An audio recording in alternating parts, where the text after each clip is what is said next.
আম্মা বাদ আউযু বিল্লাহি মিনাশ শাইতানির রাজীম বিসমিল্লাহির রহমানির রহিম হুন্না লিবাসুল লাকুম ওয়া আনতুম লিবাসুল লাহুন্না রব্বি ইশরাহ লি সাদরি ওয়াসসির লি আমরি ওয়াহলুল উকদাতাম মিন লিসানি ইয়াফকাহু কাওলি। আপনাদের সবাইকে স্বাগত জানাই ইসলামিক সম্ভাষণে। আসসালামু আলাইকুম ওয়া রাহমাতুল্লাহি ওয়া বারাকাতুহু। আল্লাহর দয়া, শান্তি এবং রহমত আপনাদের সবার উপরে বর্ষিত হোক। আজকে আমরা একটা বিশেষ অনুষ্ঠান করতে যাচ্ছি। অনুষ্ঠানের নাম হচ্ছে অর্ধাঙ্গিনী নাকি তিক্তাঙ্গিনী। আর এই অনুষ্ঠানে আপনারা যারা এখানে আছেন তারা আমাকে প্রশ্ন করতে পারেন বিয়ে সম্পর্কে, জীবনসঙ্গী বেছে নেওয়ার ব্যাপারে, অথবা নিকাহ সম্পন্ন করা এ ব্যাপারে প্রশ্ন করেন, অথবা বিয়ে পরবর্তী জীবন সে প্রসঙ্গে, অথবা বিবাহিত জীবন কিভাবে কাটাবেন। এক কথায় বিয়েতে রাজি হওয়া তার মানে নিজে থেকে কবুল বলা। এর আগে যে প্রশ্নগুলো আসতে পারে সেগুলো, আর বিয়েতে রাজি হওয়ার পরে তার মানে কবুল বলার পরে যে প্রশ্নগুলো আসতে পারে সেগুলো, যাতে করে বিবাহিত দম্পতির জীবন কোরআন ও হাদিস অনুযায়ী হয়। এক কথায় আজকের এই প্রশ্নোত্তর পর্বে আমরা জানার চেষ্টা করব বিবাহিত জীবন কিভাবে সফল হতে পারে। এটা কি হবে ওয়েডলক নাকি প্যাডলক? বিয়ে যদি সফল হয় তাহলে ওয়েডলক, তা না হলে হবে প্যাডলক। বিয়ে নিয়ে কথা, তাই এই অনুষ্ঠানে পুরুষদের চেয়ে মহিলার সংখ্যা বেশি, প্রায় 50 জন মহিলা আর 10 জন পুরুষ। দুপক্ষই যেন সুবিচার পান সেজন্য মহিলারা 5-6টা প্রশ্ন করবেন, তারপর পুরুষদের একটা প্রশ্ন। আপনাদের প্রশ্ন হবে বিয়ে অথবা নিকাহ নিয়ে। ফিকা বা মাসাইল নিয়ে কোনো প্রশ্ন করবেন না, প্রশ্ন করবেন বিয়ে প্রসঙ্গে, বিয়ের আগে জীবনসঙ্গী বেছে নেয়া, বিয়ের পরে দাম্পত্য জীবন কিভাবে কাটাবেন এরকম প্রশ্ন। নারীর অধিকার বা পুরুষের অধিকার নিয়ে কোনো প্রশ্ন করবেন না, সেগুলো নিয়ে পরে অনুষ্ঠান করব। তাহলে আপনারা এখন আমাকে প্রশ্ন করতে পারেন বিয়ে বা নিকাহ প্রসঙ্গে, জীবনসঙ্গী বেছে নেয়া। হ্যাঁ বোন, আপনি বলেন। হবু স্বামী অথবা স্ত্রীকে কোন কোন প্রশ্ন করব সে ব্যাপারে কি একটু বিস্তারিত বলবেন? হবু স্বামী অথবা স্ত্রীকে কোন কোন প্রশ্ন করা যেতে পারে সে ব্যাপারে যদি বলেন, আমার জানা মতে কোরআন বা হাদিসে এমন কোনো প্রশ্নের কথা বলা হয়নি, তবে কোরআনের আয়াত আর হাদিস পড়ে আমরা এরকম প্রশ্নের কয়েকটা তালিকা তৈরি করতে পারি।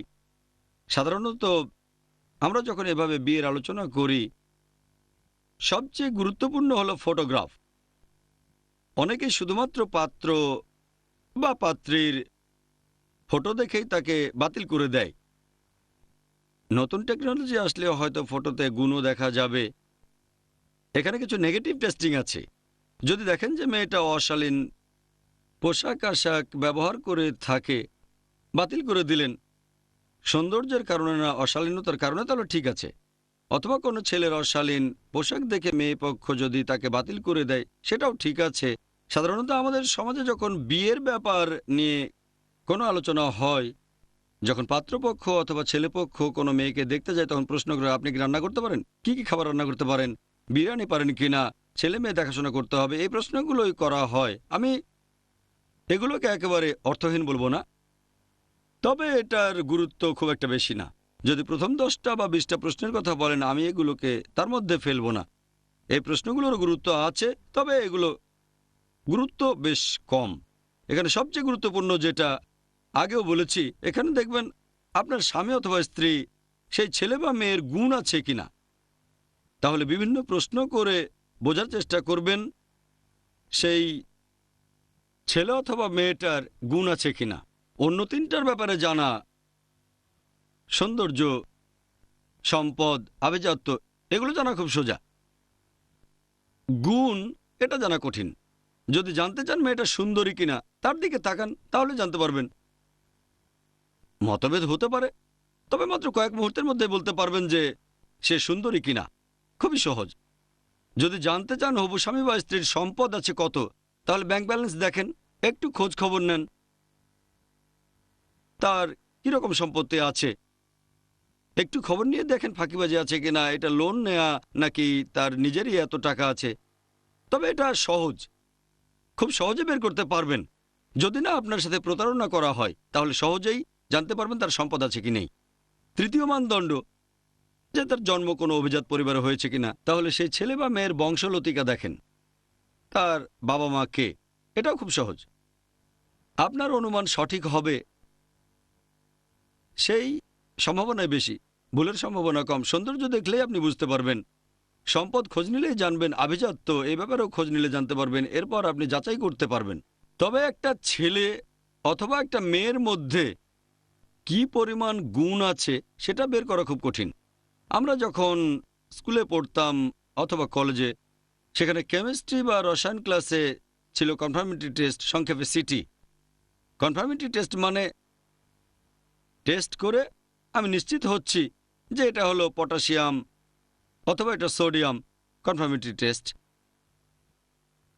এছাড়াও আরেকটা হলো নেগেটিভ টেস্টিং, যে এই পদার্থটা অমুক ক্যাটাগরিতে পড়ে না।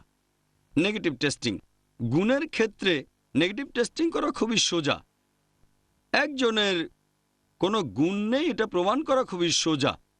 যেমন ধরেন, একটা ছেলে পাত্রী দেখতে গেল, মেয়েটা পড়ছে স্কার্ট আর মিনি, সহজেই বলতে পারবে মেয়েটা ভদ্র না, খুব সোজা। তবে মেয়েটা যদি পরে হিজাব, আপনি নিশ্চিত বলতে পারবেন না যে মেয়েটা ভদ্র।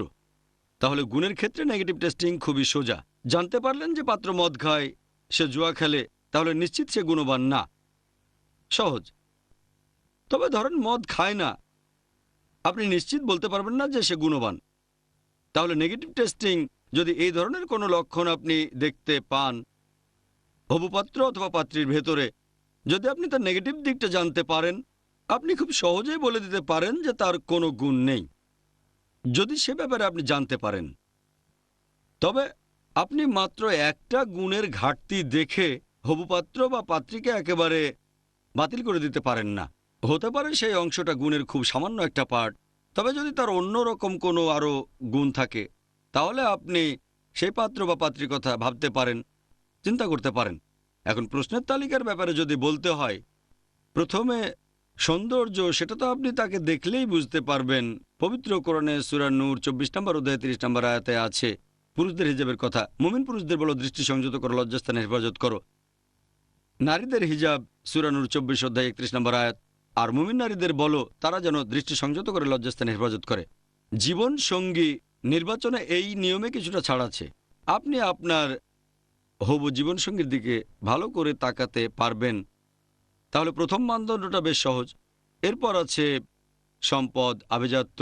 সম্পদের ব্যাপারটাও সহজেই জানা যায়, সম্পদের পরিমাণ জানা যায়। সবচেয়ে কঠিন হলো গুণ। আপনি বিভিন্ন প্রশ্ন করতে পারেন, আর হবু স্বামী বা হবু স্ত্রীর উত্তরের উপর নির্ভর করে আপনি পরের প্রশ্নটা করবেন। যেমন ধরেন, একটা মেয়ে কোনো একটা ছেলের ইন্টারভিউ নেবে। সাধারণত আমাদের কালচারে, সমাজের নিয়ম অনুযায়ী ছেলেপক্ষ হবুপাত্রীকে যে কোনো প্রশ্ন করতে পারে, যে কোনো প্রশ্ন করতে পারে, কোনো সমস্যা নেই। তবে মেয়ে যদি প্রশ্ন করে তাহলে লোকজন ভাববে, আরে এ তো ভালো মেয়ে না, আমাকে প্রশ্ন করছে, এই মেয়ে তো খুব বেশি কথা বলে, এত অভদ্র, তাই না? একটা ছেলের যেমন জানার অধিকার আছে, তেমনি একটা মেয়েরও আছে, তবে ইসলামিক নিয়ম মেনে চলতে হবে। আর খেয়াল রাখবেন কেউ যেন অপমান বোধ না করে।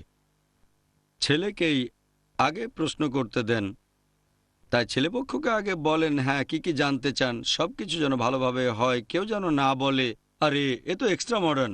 মডার্ন হওয়া ভালো, মাশাআল্লাহ, ইসলাম একটা মডার্ন ধর্ম। তবে আমাদের সমাজে এরকম কালচার আছে, তাই ছেলেপক্ষকে আগে কথা বলার সুযোগ দিলে ভালোই হয়। অন্যদিকে ছেলেও এভাবে বলতে পারে যে আচ্ছা মেয়ে পক্ষ আগে প্রশ্ন করুক, কোনো সমস্যা নেই। তবে ছেলেরা সাধারণত আগে বলে, তাই এরকম করাটাই ভালো। তাহলে সব স্বাভাবিকভাবে চলবে।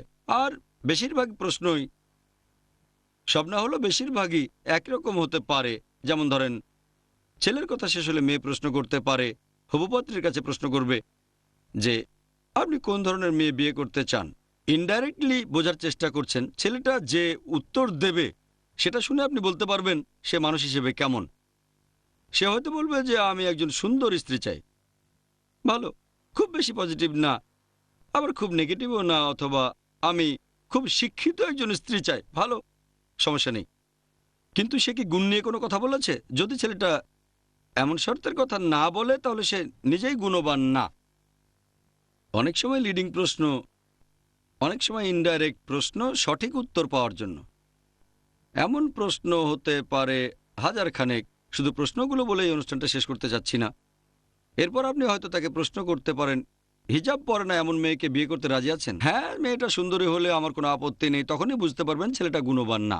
এভাবে ইনডাইরেক্ট প্রশ্ন করে আপনি হবু স্বামীর গুণ যাচাই করতে পারেন, ইনডাইরেক্ট প্রশ্ন করে। এটা একটা উপায়। এভাবে প্রশ্ন করতে পারেন যে মেয়ে নামাজ পড়ে না, তাকে বিয়ে করতে রাজি আছেন? অথবা পরবর্তীতে ডাইরেক্ট প্রশ্নও করতে পারেন। তাহলে এভাবে যাচাই করার চেষ্টা করবেন যে ছেলে বা মেয়েকে বিয়ে করতে যাচ্ছেন তার গুণের অবস্থাটা কি। نكاح مبارك